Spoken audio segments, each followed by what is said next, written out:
Hey guys, how you doing? My name is Lena and welcome back to another video. This video might be a little bit weird because I'm not feeling great today. My throat is kind of sore and I have a bit of a headache, so I might be a little bit toned down than in every other video, but I'll try. So I'm super excited because today we're going to talk about my favorite books of 2020. Basically the best books that I have read this year. And I have read a total of 160 books this year. I managed to squeeze like 2 books the last day of the year. So I've selected 10 books and 6 honorable mentions. I think, yeah, I'm missing a lot of great and incredible books, but I don't want to just have 30 or 40 books here, which I could, because, you know, out of 160, you know, I could. But yeah, I'm just going to show you some books around. We're going to start with the top 10 from number 10 to number 4. Then we will have some honorable mentions and then the top 3. I think you can guess. Can you guess the top 3? At least one of the books that is going to be in the top 3. I bet you can, like, you know. But yeah, we're going to get started. I'm not going to go into much depth about the plot of the books because I have already done that on the other videos that these books are featured on. So without further ado, let's just get started. Is it technically number 10? I don't know, but The Memory of Souls by Jen Lyons. This is book 3 in A Chorus of Dragons, which book 1 is The Rune of Kings, which if you haven't here, well, you know I adore and I really love this series. Book 2 was a bit of a, I wouldn't say a disappointment because I think it's still really a really great book, but after the gem that book 1 is, it was a bit of a letdown. So when I got into the 3rd book, I got an arc of it, by the way. I was just like losing my mind because this book, holy shit, this was great. Okay, this was great. This is certainly one of the best additions to a series that I have ever read. It was fantabulous. Then, did I love it as much as book 1? Probably not, but I still think that this was such a great book. This was such a good book. This series is fantastic. We have so many emotions, we have so many great battles, we have so many great magic systems, we have gods interacting with humans, we have like superhumans, we have dragons. It's just so cool. I love this series. And it's also such a drama because we have a polyamorous relationship in here, which is amazing. Like, holy shit. I loved it. I was so into it. I'm not usually one for love stories, but I was so into this. It is not a triangle, it's literally a polyamorous relationship. It was fucking incredible. My god, book 4 is going to be amazing. Then on number 9, I don't really think that these are really well numbered, if I'm being honest, but in number 9, Tayamas Wrath by James S. A. Corey, book 8 in The Expanse, and almost the last book on this series. This was fucking incredible, okay? This was incredible. But it's not my favorite book in the series still. Oh man. The first page was just like, why would you do this to me? And then the last one. Also, the epilogues on The Expanse are always so ominous and just like, they hype you up so bad. There's always something bad on them or something like alarming, like, oh, they are coming. Something like that, you know? And man, the epilogue in this book, holy shit. There were so many changes in the politics, in holding like the Tayamas, holy shit. This was incredible. I cried a bit. I cried a little bit. But man, I'm so not ready for The Expanse to end. I don't think I can handle this. Like, no, in case you didn't notice, this is a science fiction book, by the way, and this is part of my favorite science fiction series, which is The Expanse, because I have never said that before, right? But yeah, I'm so sad that it's getting to an end. I'm not ready. Book 9 is coming out this year, and oh man, I'm so not ready. Because I have read all the books this year, and man, I think it's one of the best science fiction series that I have ever read. And this is the Machineries of Empire by June Hali. We have Nine Fox Gambit, which is book 1. We have I almost said Revenant Gun. Ravenous Stratagem, which is book 2, and Book number 3, Revenant Gun, which I just read last month. I will still need to talk about you about this book, but it was fucking great, as you can see here. But man, this trilogy is incredible. It's such a hard sci-fi.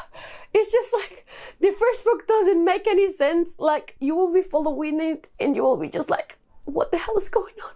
But you just need to go with the flow, you know, like, yeah, everything is fine. This makes total sense. And then when you get to book 3, you realize that you understood everything actually. And you understand how everything works and what everything is. And it's just like, wait, did I become more intelligent? No, you just understood the book then. And it's just amazing. You know, the dynamic between the duo here, oh man, Cherries and Jadao are fucking incredible. Mikades is a fucking incredible character. Even Kaigen ended up being a fascinating character, so it's a little bit for everything. Even Bresam was amazing. Like, I love this trilogy. If you like science fiction, I will highly recommend you check it out because these are fantastic. They are also quite short, so it's not like a gigantic read that is going to take all your time. Incredible. Please try this. If you have never read science fiction or if you have read only a couple of books, I wouldn't start by this. Like, don't do that to yourself because, oh man, it might make you love science fiction or hate it. So be aware of that. But this trilogy is incredible. Thank you so much, Angela, for making me read this series. Like, thank you. Number 7? Was it number 7? Jade War by Fondeli. I could have included Jade City also here, but I was just too lazy to take it out. Yeah, Jade War. What an amazing series. I mean, I just included this on my favorite fantasy of all time. This is incredible. It's mostly a urban fantasy than a full-on fledged fantasy. Yeah, like an epic fantasy. Yeah, it's more urban. But man, this series doesn't only have a great plot. It also has incredible characters. Like, man, the Cole family is so fucking entertaining. Like, holy shit. Every single member is just, it's not only important, but it's also really well fleshed out from one another. Like, every single character has its own motivations and you have them cleared out for you, like, from the get-go, so you know why they are acting the way they act. And it's just so well done. You know, Fondeli is such a talented writer. Like, incredible. So I'm pretty sure that you have heard about this series. It got like a great amount of hype this year, which makes me super happy because I read both books, one in March, the other one in April, I think, but completely deserves it because, oh man, this is good. I'm so sad that it took me so long to start this series because I have owned Jade City for almost 2 years. Like, I'm so dumb. And this series is amazing. I will highly recommend this series to everyone. It's just full on action, full of character work. It's amazing. If you enjoy almost anything, you can try this. It's also really heavy on the gangster family trope, so maybe be aware of that in case you don't like that. But from everything else, this series is fantastic for almost everyone. I'm pretty sure that everyone will find a way to enjoy this series. Then, on number 6, Vita Nostra by Marina and Sergei Dyachenko. And man, this book was dark. Oh, like, I love every single page of this. Again, this is more close to something like Nine Fox Gambit than Jade War, for example.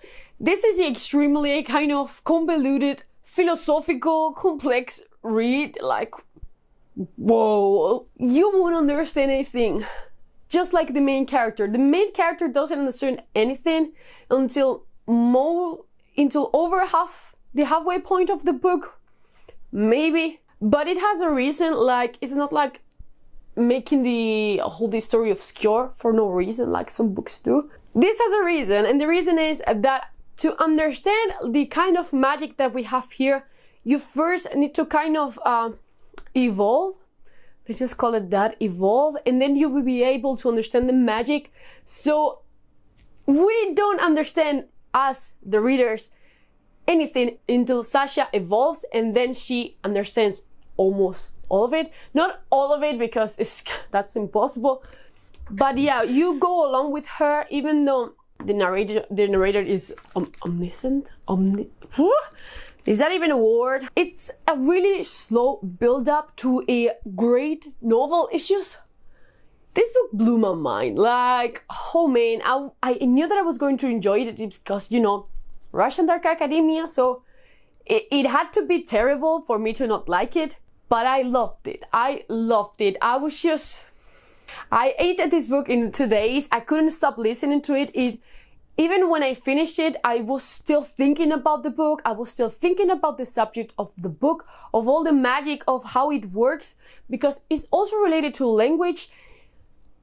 It blew my mind. It blew my mind. This is not going to be a book for everyone, by the way. It's really, really, really, really slow. Like, really slow. You might not understand and have all the answers, so maybe you don't like that. I don't really mind that type of ending where I don't get absolutely every answer and everything explained, because mostly for the context of this book, you're set from the get-go that you're not going to get every answer, because some things don't have an answer in this kind of magic school. Is it a magic school though? Like, it's complicated, okay? It's quite complicated. But I love this book. I love this book. Please, oh my god, Harper Voyager, please finish translating this series, because this is a series actually. It's called Metamorphosis. Like, do you get the evolve thing now? I need this. I need this. This was incredible. Then on number 5, I have a bundle. It's basically an author that I started reading this year, and you know, the more I think about it, the more I love his books. Like, wow. Grady Hendrix here. I know that this is pretty, not unpopular, but many people disagree with this. I don't care. I just love them. Are these incredible books compared to the other ones? Probably not, but this is based on my enjoyment. And that's it. And I enjoyed the hell out of these books. Like, I freaking love this. This is literally my taste made book. The Southern's Book Club's Guide for Slaying Vampires. And this is the other part of me who's kind of obsessed with the 80s. Like, my best friend's exorcism was so cool, and it was so much like focused on feelings. A thing that I really wasn't expecting, but it was so emotional. And man, this book had one of the greatest, scariest scenes that I have ever read. Like, when Patricia is in the attic with the cockroach, like, that was disgusting. Like, fuck. But I loved both. Are these just like books that are going to resist the pass of time? They're going to be incredible masterpieces? No. But I enjoyed them so much. I still think about them. I still think about this book constantly. Even though the first time I didn't even give it 5 stars. I still think about both of these. I love them. I went to a horror store. And I'm sure that I'm going to enjoy it as much, because this shit is fantastic. And that's why it's so high up and not even in the honorable mentions. I love this. And I'm going to stop justifying myself for liking this. Like, I just like it. I just like them so much. So, before we get into the honorable mentions, in spot number 4, Blindside by Peter Watts. This was so hard because I really, really wanted to put this one on my like top 3. But the top 3 books are so good. Like, are so good. It was hard, okay? Making like this list wasn't that hard, but man, getting those like first spots, whew. But Blindside by Peter Watts. I have talked several times about this book because holy man. I put Ecopraxia, which is the sequel to Blindside, on my most disappointed books of 2020. And here we have Blindside on number 4 on my best books of 2020, because it's fucking incredible. If you like more philosophical and kind of what are we doing, what are we here type of science fiction, you will fucking adore Blindside. Like, there's also this super cool thing with the aliens. This is your first contact with aliens novel, and it's just so different from others. like, I've read a shit ton of First Contact with Aliens. I've watched so many different movies about that topic and shows, and I've never found something that I like as much as I like a Blindside, because, man, there's even vampires in this. Like, it's so good. It's, we're getting into that part where I can only say it's so good. I adore this. I cannot wait to reread it and just get every single aspect of it, because it's such a complex book. Look, it's not even that long. Like, yeah, this is Blindside and this is Echopraxia, and it's 362 pages. In the font it's good, you know, it's not like super small, so it's supposed to be like kind of a fast read, but it's so complex that it will take you time. It will take you your sweet time to get through it. And it's just amazing, fantastic. I would highly recommend this book. But if you're new to science fiction, don't. Let's just go through the honorable questions. So the honorable mentions real fast, okay? So the first one, I don't have physically here, but Empress of Salt and Fortune? I almost said Sorrows, like Salt and Sorrows, by Nivo. This little novella, it's so fucking good. Like, it's basically about a grandmother telling the story to his grandchild, and it's just amazing. This I will highly recommend. I don't want to tell you too much because it's 120 pages or something like that. I loved it. I gave it 5 stars. I thought it was amazing. I cannot wait to read the second one, which came out on December.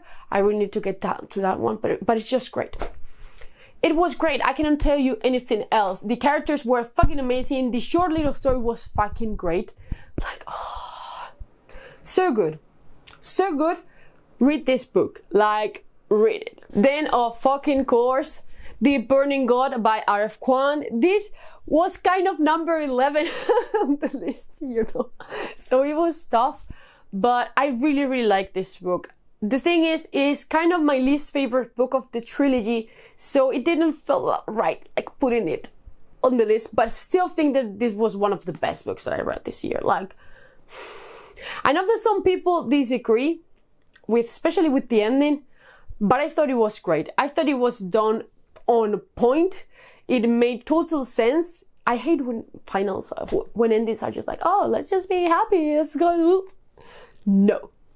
This series is dark, the ending is dark, everything is super dark and super messed up.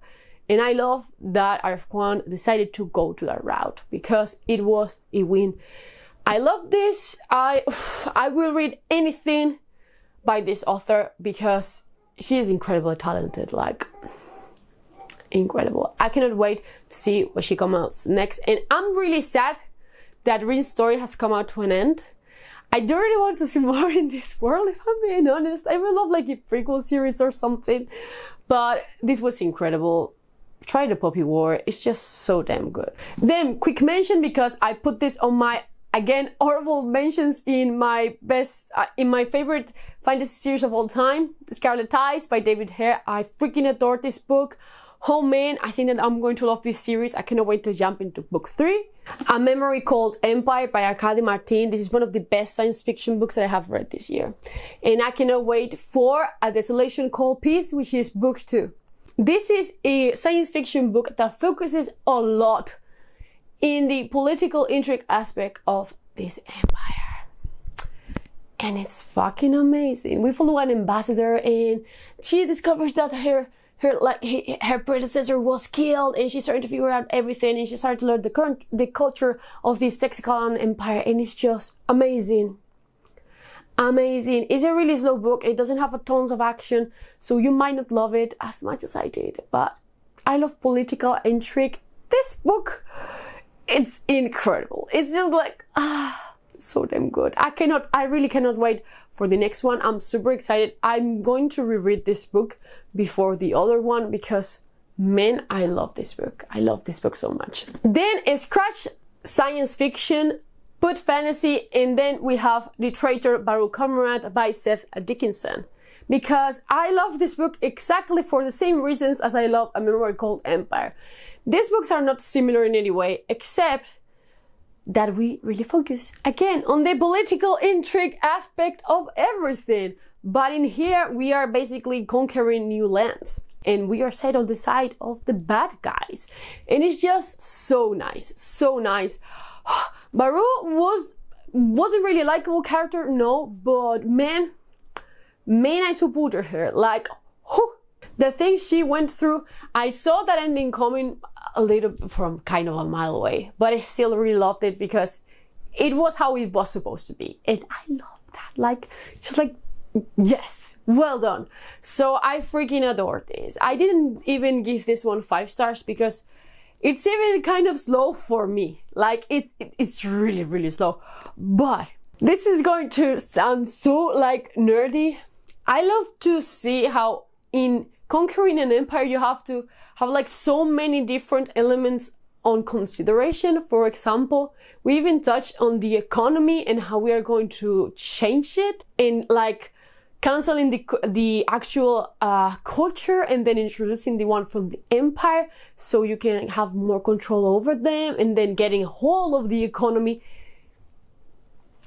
I adore this. I adore this. I really want to read The Most Survivor Cormorant, which is the sequel. I don't know what I'm waiting for, if I'm being honest. This was so good. Again, be aware, this is not going to be for everyone. This is a really, really polarizing book, so careful. Then, again, I'm going to go over this super fast because I've already talked about this on my favorite fantasy books of all time. Chrono Feathers by Nikki Palpreta. This took me so much by surprise. Oh man, I love this. I love this. I really wasn't expecting to. Even though I had heard incredible things about it before I read it, how much I like this. Like, I'm not going to say the word finish. No. I'm just not going to say it. Amazing. I don't really want to stop too much into this ones because I want to talk about the top 3, but try Chrono Feathers. I know it's YA and there's a huge stigma if you read adult fantasy to just, you know, read a YA book. Do it because this series, oh man, it's fucking amazing. Like, oh. And the last of the honorable mentions is going to be Seveneves by Neil Stephenson. This book was fantastic. I do agree that the kind of second portion of this is a little bit weird and it's not like the same tone as the previous part, but I understand why it's there, so it really didn't bother me as much. And I love this. I love this. This is basically about a set of astronauts. They see the Earth turn into dust, kind of, almost. And they have to start like a new civilization. I love this. Can you see a pattern here? Like it's pretty evident. But I really like slow books. Those are one of my favorites. I love taking your sweet time to build things. And especially here, I love a kind of social discussion also in books. So I freaking adore this. Like, I adore this. And you know what? Let's just get into the top 3, okay? Let's just get into the top 3. Give me a second. Because I haven't grabbed them. I will just put everything on its plates and I'll be right back. Let's just get to the point, okay? You know what these ones are like, you know. So, number 3. The Demon in White by Christopher Rocio, which is book 3 on the Sun Eater series. And this is my second favorite science fiction series of all time. Man, I love this. And this book only made me more like reassured that this series is going to be epically amazing. Like the way I enjoyed this book, I can't even describe. It was so good. It was such a good science fiction book. Like it has science fiction horror, it has political intrigue, it has like your more typical space battles from a science fiction book. It had everything. And the ending, we had some things reveal. I love to see how Hadrian is changing because his perspective on everything is completely upside down now, and I get that because mine changed too. With everything that he discovered, I was just like, yeah man, fuck them, like what the hell. 100% agree with Hadrian on almost everything, so I was just like, yeah, Christopher understands. And man, I love this. I love this. I think that this series just keeps getting better and better, it might top The Expanse. No, scratch that. I'm not sure about that. But still, this is amazing. I cannot wait for the next book, which I just found out that it's being delayed until next year. Why? But still, I'm super excited. This was incredible. This was incredible. I wish more people read this series because it's so underrated. Many people stop in the first book, but the first book does not reflect at all where the series goes, like at all. The first one's still my least favorite. The second and the third one are amazing, especially the third one. The third one is my favorite by far. Man, incredible. So here's the thing. Number 2 and number 1. I'm pretty sure you have a clue what this one is going to be. But the thing is, which one of these two is number 1 and number 2, okay? I don't even know if I'm being honest, but if I follow my feelings, let's just talk about number 2, The Grace of Kings by Ken Liu. This book took me again by surprise. Like, I knew that I was going to enjoy this because even though I saw some reviews, some negative reviews about this, the things that they were critiquing, like the book is slow, it feels like a history book, are things that I do really enjoy in books. So I was just like, I'm pretty sure that I'm going to really love this. Like, I'm pretty sure. But I could not imagine how much I was going to be invested in this story, how much I was going to love this story, and how much I was going to need to read the sequel, which is not here because it's on my current TBR. Read The Grace of Kings. I know that it feels terrifying because it's gigantic, it's slow, and it does feel like a history text. Sometimes it feels like a history textbook. I know that. But it's also such a good drama. Like, it's, you will get so invested. I was discussing it with Tommy the other day from Tommy Tides Read. She was also reading this book last month. And we were seeing like some reviews being just like, the characters are one-dimensional. What? These are some of the most complex characters that I have ever seen in a book. Like, they evolve just in this first book. Like, so many years are condensed in this just like 600 pages, and they change, and they sometimes have to betray their morals just for what is right, and they will suffer that. Like, it's not like they are just like, oh, that was so sad, and they will just move on. No, they will be dragging that from pages to pages to pages, and that will end up changing them, and it's just so damn good. And there's few women here. Yes, that is the one critique that I agree. But the ones that we have here are fucking incredible. Jean, like Gia, Kikomi, like what the hell, man? I'm so passionate about this book. I even forgot about my sore throat. This book is great. Again, some people might not like it, and I agree. This is not going to be a book for everyone. But again, it's still such a highly underrated book in this community because so many folks here are just like, oh, I read so much epic fantasy. And they have passed on this, like, what are you doing, man? Read this fucking beast because it's amazing. It's amazing, isn't it? It's incredible. It's incredible. Like, read The Grace of Kings. I did a review about it. You can watch it. Man, I'm in love with this series. And I'm sure that it's going to become one of my favorite series of all time. And it's going to be a quartet, actually, because the third book is so long that it has been divided into 2. So, I'm fucking going to love this. I know that. When did I pass happy to aggressive? I don't know. But let's just go sad. Let's just go to the sad emotions right now. Number 1, The Sword of Kaigen, my one favorite book that I have read this year. This has also been the year of The Sword of Kaigen.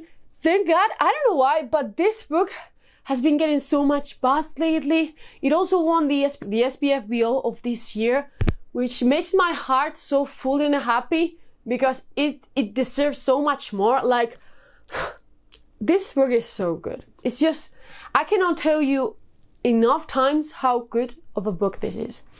I know that it's weird that we have the climax of the epic battle right in the middle, but We then deal with the consequences of a war, in a battle, in a fucking desolation, like, you know, almost a fucking genocide. It's just so many emotions are condensed into this book. It's just incredible. I cannot describe how much I love this book with words, because I cannot. I can only tell you that I sobbed for 3 hours straight just reading the book, because in 300 pages, ML1 made me connect to so many characters and so passionately, and I couldn't handle it.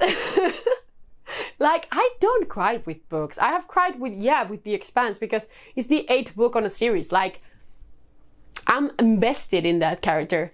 But, dude, this is a standalone. Well, technically it's a prequel novel, but it's a standalone, okay? How did she make that? I don't know. I have no clue. I wish I knew. But this is incredible. I'm going to reread this book pretty soon, because I want to see if it affects me the same way as the first time. But dude, no one will know that he wasn't the youngest. That's the only thing that I will say. I want to cry already. This was incredible. I would highly recommend that if you enjoy fantasy, you check out The Sword of Kaigen, because there are families with special powers trying to defeat an army, and it's just incredible. And it's going to also make you really emotional, because holy shit, this book. Whew. I want to cry so bad right now just thinking about this. I will recommend it. Yeah, that change in the last part you might not like. I understand that, but as someone who really likes slow books, I do really want to see how everyone deals with the consequences of fucking murder. And it's just so well done here. So well done here. It's a novel that takes its time, and I wish it had more, because I need more. I need more. I know that there's not going to be anything else in here. That makes me really sad, but this is so good. What a mix of emotions right there at the end. Holy shit, I'm so sad right now. And I need to go study, but I'm so sad right now. So those were basically my favorite books of 2020. There were many more. I gave a lot of books 5 stars this year, because I read really great sequels like Howling Dark. I also read the second book in the Sonic series, Howling Dark, this year, so I also gave that one 5 stars. So many great books. I also didn't want to count rereads, because I reread Sufficiently Advanced Magic, Percy Jackson, stuff like that. So many incredible books this year. Like, I think that this was one of the best reading years that I've had in a while, like in a good while. So I'm just super excited, and I'm just going to start 2021 with The Wall of Storms, the continuation to The Grace of Kings, because I know that's also going to be fantastic. So, have you read any of these books? Are you planning on reading any of these books? Are you suffering like me with The Sword of Kaigen? Did you suffer as much? I know you did. I know some of you did. And I'm happy that you read the book. I'm sorry that you suffer as much, because I know it's hard. But that is going to be all for today, guys. So comment down below whatever you want. I'm just going to eat something hot right now, because my throat is hurting so bad. And as always, I will see you in the next one. Bye.